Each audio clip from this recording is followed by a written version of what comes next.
SwayamPrabha. Digital India. Educated India.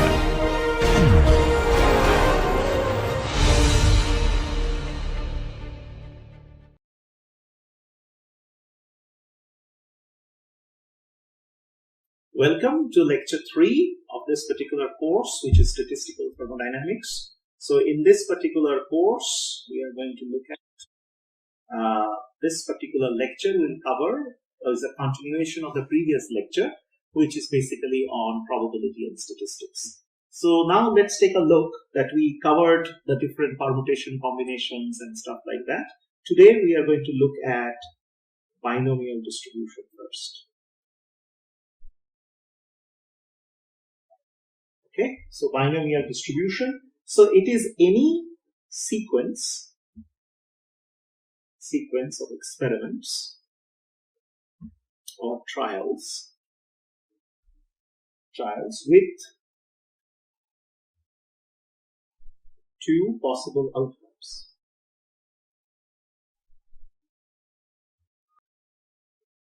Example are, say for example, tossing of a coin. So this has got two possible outcomes. Here the outcome is head or tail. So there is only two possible outcomes. Now, say that the coin is biased. So normally head or tail should have equally likely when you toss a coin. Now say that the coin is biased. Okay, so let us assume that probability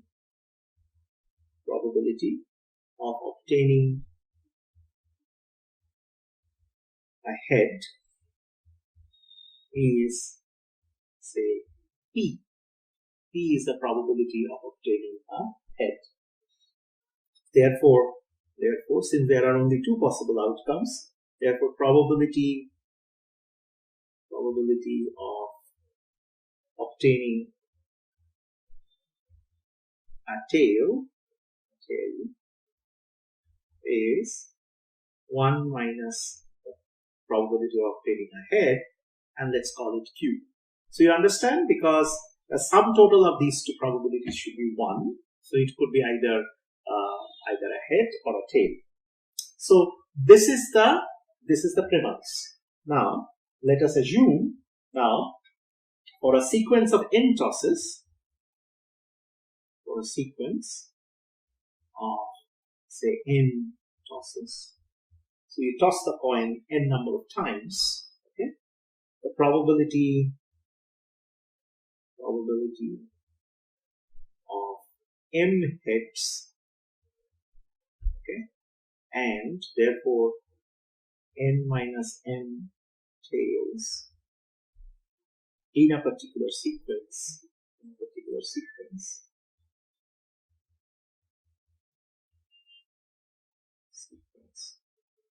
Sequence is p to the power of n, q to the power of n minus m.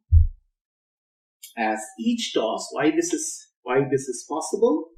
That is because each toss, as we can see, each toss is an independent event.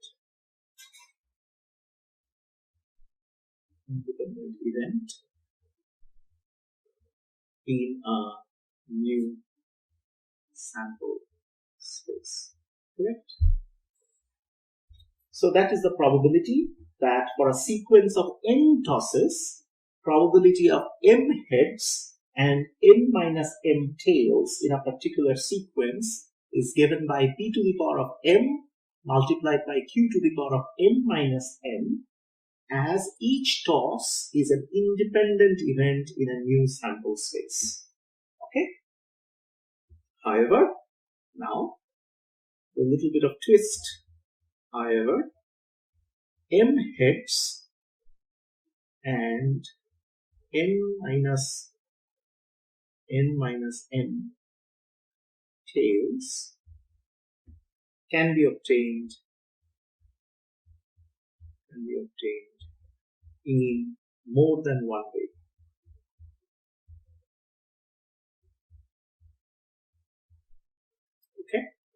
can be obtained in more than one way. So what is that? It is like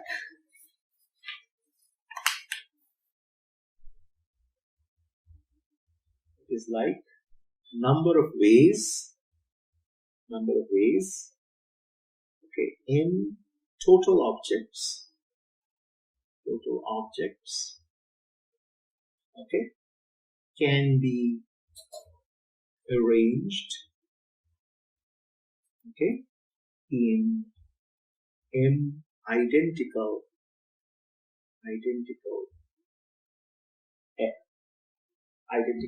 objects of one kind, okay, and n minus m identical objects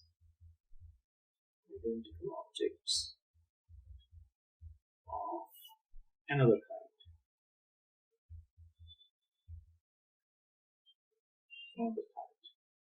So therefore, the probability of tossing m heads and n minus m tails is given by Bm, okay, given by n factorial divided by m factorial n minus m factorial, right, and e to the power of n 1 minus e to the power of n minus m. So this should be clear. This we already learned from our previous lecture, right?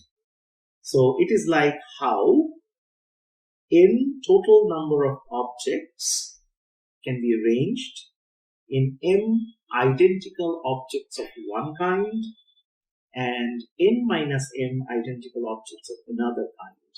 So therefore the probability becomes this multiplied by that. Okay? So this is nothing but, if you look at this, okay, this is nothing but C n comma n, which is basically the combination that we covered in the last class, right? So it's a combination. So this, once again, is the well-known binomial probability distribution.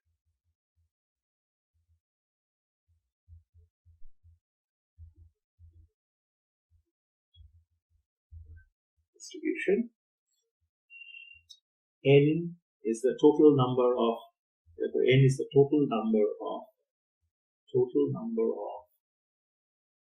repeated trials with only two possible outcomes.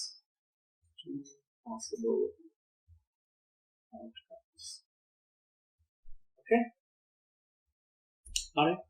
So that is what it is, and the mean of such a distribution, which is written as n bar, is given as np, and the standard deviation is given as np into 1 minus p, which is also written as npq. Okay? So this is the mean and the standard deviation, okay, of binomial distribution.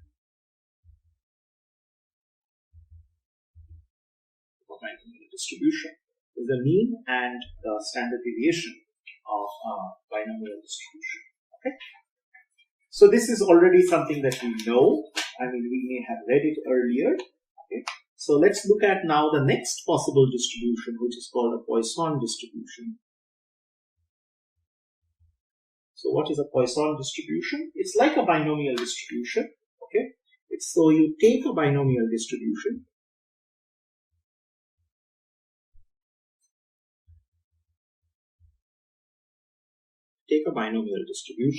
Only in this case n is very large, that means it approaches infinity, a very large number of trials, and P goes to 0. That means the probability of M is very low in each trial.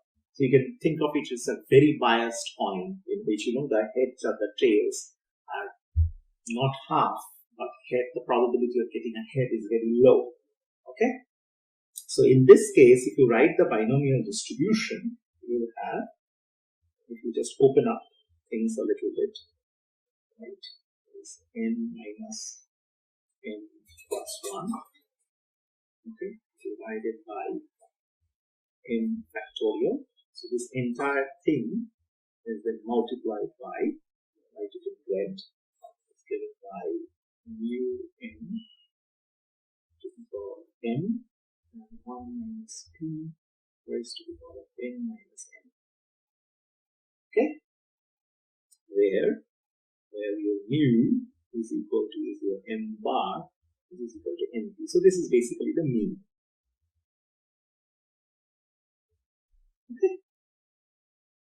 So in the limit,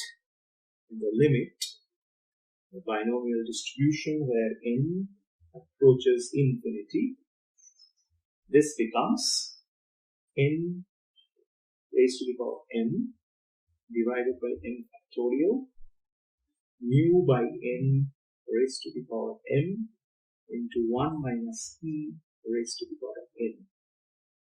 Okay, so if we revise it further, okay, n approaches infinity, dm is given as mu n into n factorial into 1 minus e raised to the power of mu by t.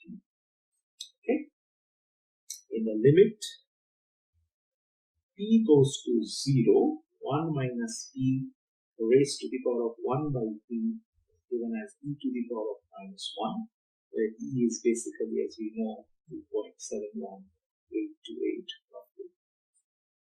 Okay, so in the combined limit, where basically n goes to infinity, p goes to 0, okay, p raised to p of the Poisson distribution is e to the power of minus mu to the power of n divided by n factorial. Okay, so in the case of the Poisson distribution, the sigma is given as np, which is nothing but root over mu. Okay, so this is the Poisson distribution. So the Poisson distribution, if we just recap, it is when n is very large and p is very small. So what we have done is that we have taken the binomial distribution, applied the two limits, and we ultimately get this. Okay, where the standard deviation is given by this. So this is the Poisson's distribution.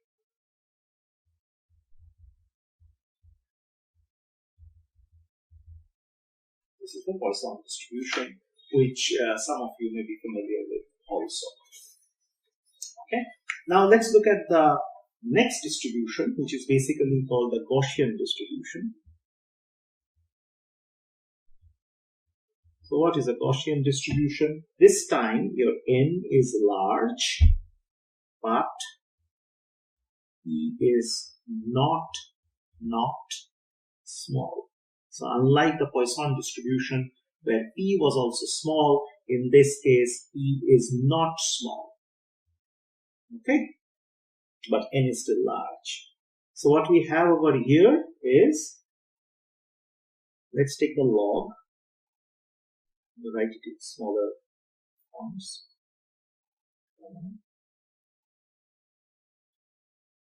Factorial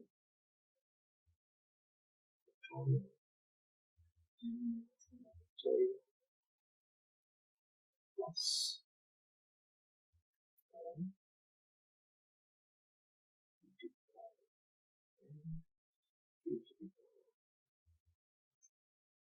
okay, so this is just the log where q is 1 minus p.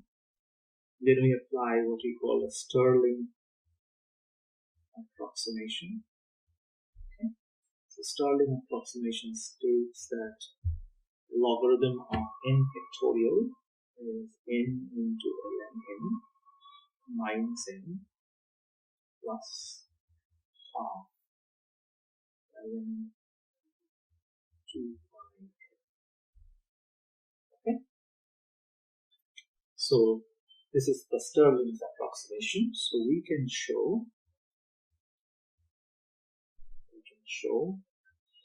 ln of the binomial distribution is given as, and this is a little long, given as ln 2 pi to n minus n, first term. Let us call it term 1. Okay, then first we have NP by n raised to the power n. Let's call it term 2, and then plus ln nq n minus n minus n. This we call it, say, term 3. Alright. So these are the three terms. Now let us define y is equal to m minus n bar, which is basically m minus np. Therefore, m by n is equal to y by n plus p. Okay, and n minus n by n is equal to q minus y by n. So now we take term by term. Here we define three terms, remember? So we take now term by term, right? So let's take term 1. So let's take term 1. This is term 1. Okay, so in the limit n goes to infinity, mu by n minus n, okay, is given as a limit n goes to infinity. Okay, let's write it in the next line, y plus n plus p into q minus y by n. This is equal to n q. Okay.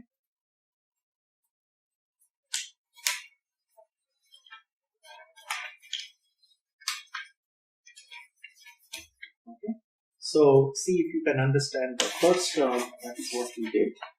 The first term we got to that particular sequence. Okay. This is the first term. Now, as your y by n, okay, y by n scales with the relative width of the binomial distribution.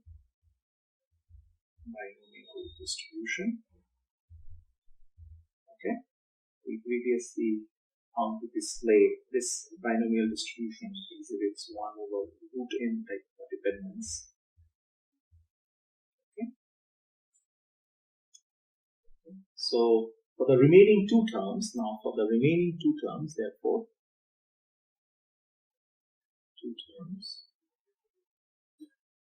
ln np by m raised to the power of m is equal to minus n ln m by np is further given as minus y plus np into ln 1 plus y by np. Okay. Now the other term, which is ln nq divided by n minus n minus n, that is given as minus n ln n minus n by nq which is further given as minus nq minus y ln 1 minus y by nq. Okay, so for the employing the logarithmic series,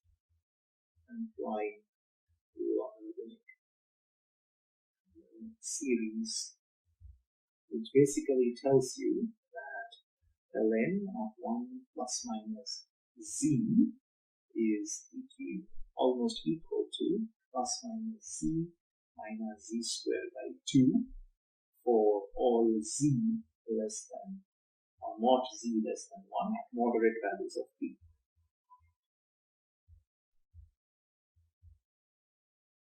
Values of p, right? At moderate values of p. Okay, so in a nutshell, that translates to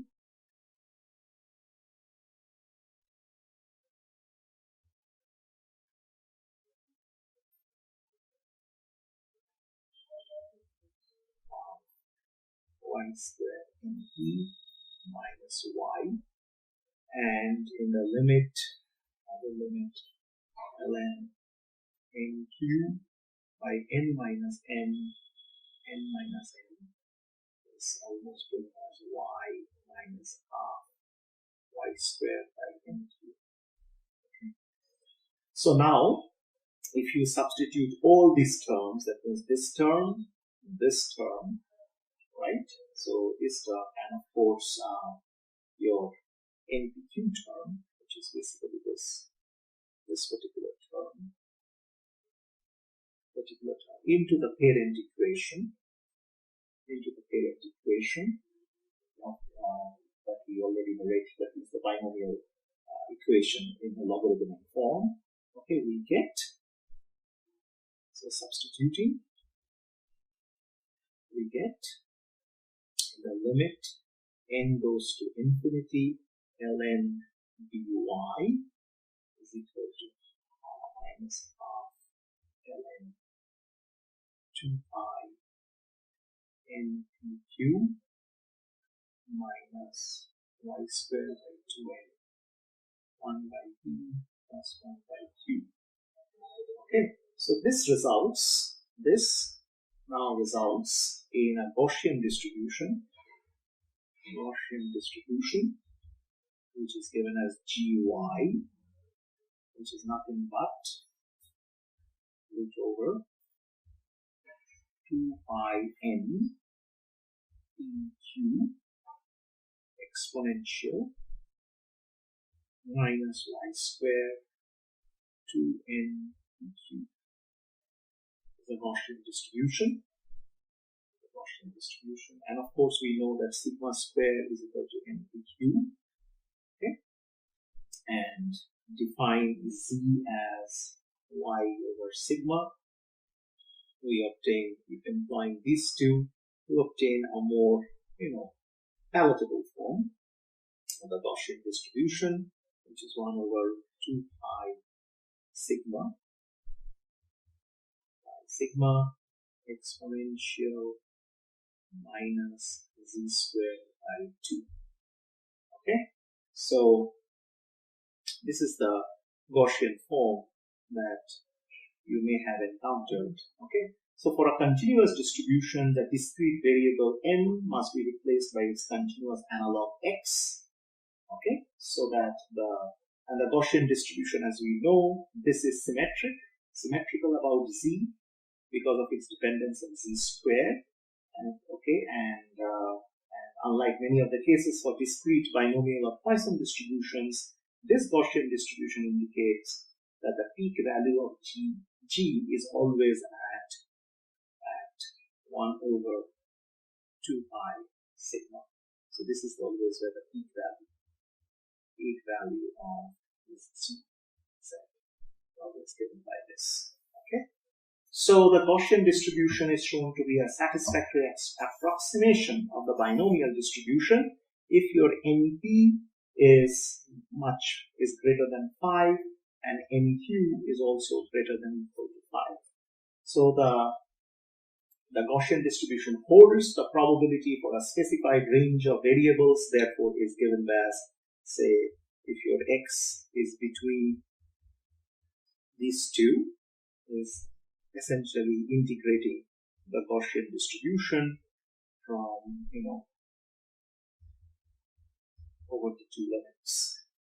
Right. So that is what the Gaussian distribution is all about, and this is how we get the Gaussian statistics as well. Okay. So now that we are almost, so the Gaussian distribution, as you know, it is very symmetric. We already said that. Okay, so we started with the binomial distribution, and for the Poisson distribution, we saw that P was very small and N was large to get the Poisson distribution. Then if you go to Gaussian distribution, your N is large, but your P is still finite to begin with. Okay. So few other things, that for a Gaussian distribution, your Z is x minus mu by sigma. Mu is once again equal to NP. Okay. GZ, just write it down, is symmetrical about Z, as it is dependent on Z square. Okay. Peak value on GZ, again I'm writing this explicitly, is always at 1 over 2 pi sigma.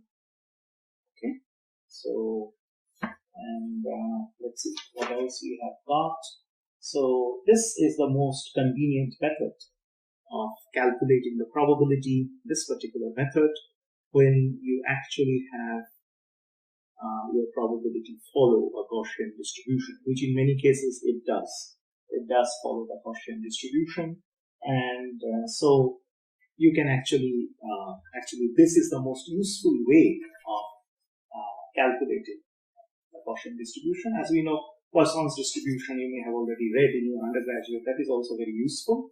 A few words, that all of these are valid when there are only two outcomes for a sequence of experiments. Any sequence of experiments, like tossing of a coin, like any other things which has got any two outcomes. It is widely used not just in stat thermo but in economics and a lot of other subjects as well. Okay, so and also where the Poisson distribution is applicable. It is applicable for a process which involves a photon counting. Photon counting means where the total number of photons are counted, because n is a very large number, but the possibility of observing a single photon is very low. So that is like P approaches 0. So that is one example of a Poisson distribution that you may be wondering that what it does, right?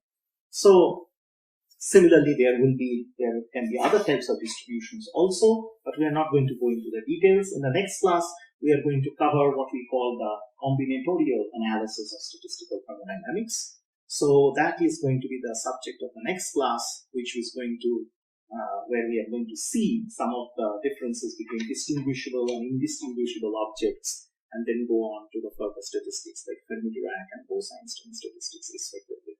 So thank you, and this is the end of lecture 3.